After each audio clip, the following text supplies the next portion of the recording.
তো ফাইনালি আমি চলে আসছি রংপুর সার্কিট হাউস। জোস লেখাটা দেখা যায় কি এখন? যায় না তো, আমাকে একটা সেলফি তুলে নেই আগে। ও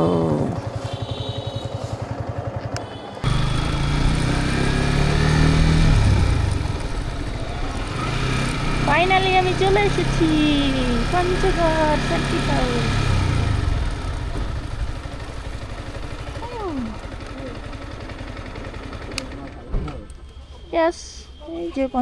ঢাকা থেকে আমি যমুনা হয়ে সরাসরি চলে যাই Rangpur circuit house, Panchagarh circuit house শেষ করে আমি চলে যাই একদম সোজা কাঞ্চনজঙ্ঘার দিকে। যেহেতু আমার বিকেল হয়েছে আর কাঞ্চনজঙ্ঘা সকালে দেখা যাবে, সো আমার থাকার তো একটা ব্যবস্থা করতেই হবে। তো আমি অনলাইনে ডাহুক রিসর্টের বুকিং দিয়ে রেখেছিলাম এবং অনেকের কাছেই শুনেছিলাম রিসর্টটা অনেক সুন্দর। কিন্তু রিসর্টটা অনেক সুন্দর হলেও ওখানে যাদের বাজেট কম তাদের জন্য আমি সাজেস্ট করব না। ওখানে খাবার এবং থাকার কস্ট অনেক বেশি পড়বে। বাট রিসর্ট দেখতে সুন্দর, কিন্তু আপনি রিসর্ট দেখার টাইম পাবেন না, যেহেতু আপনি রিসর্ট থেকে সকালবেলায় ঘুম থেকে চলে যেতে হবে কাঞ্চনজঙ্ঘা, এবং আরও কিছু প্ল্যান যদি থাকে সেই প্ল্যান অনুযায়ী আপনাকে যেতে হবে।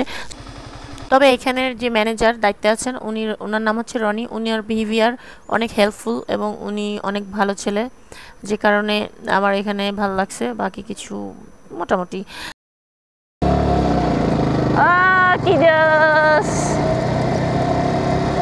নাইস না, মানে কি বলবো, আর দুই পাশে চা বাগান আর মাঝখানে আমার বাইক আর আমি।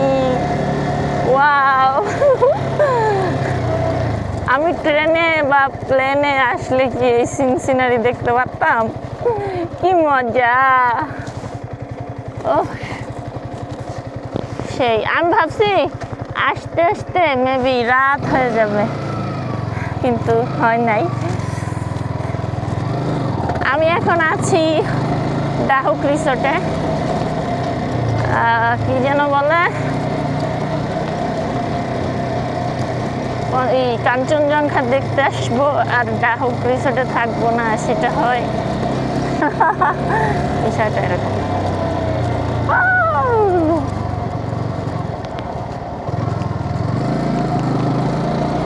জাস্ট কই রাখবো? এখানে, এদিকে।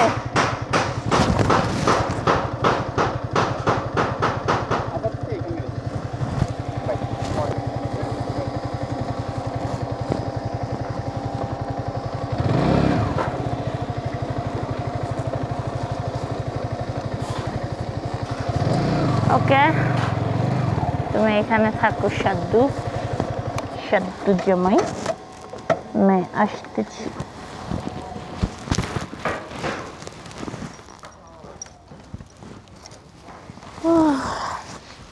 মানে সারা দিনে রাইড করার, মানে সারাদিনের রাইডের ক্লান্তি চলে গেল এই সিনারি দেখে আমার।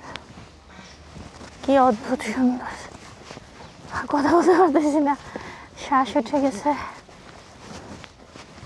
এই পুরো চা বাগানটা ঘুরে কি আমি দেখতে পারবো? ওই সময় কি আমি পাবো? মেবি না।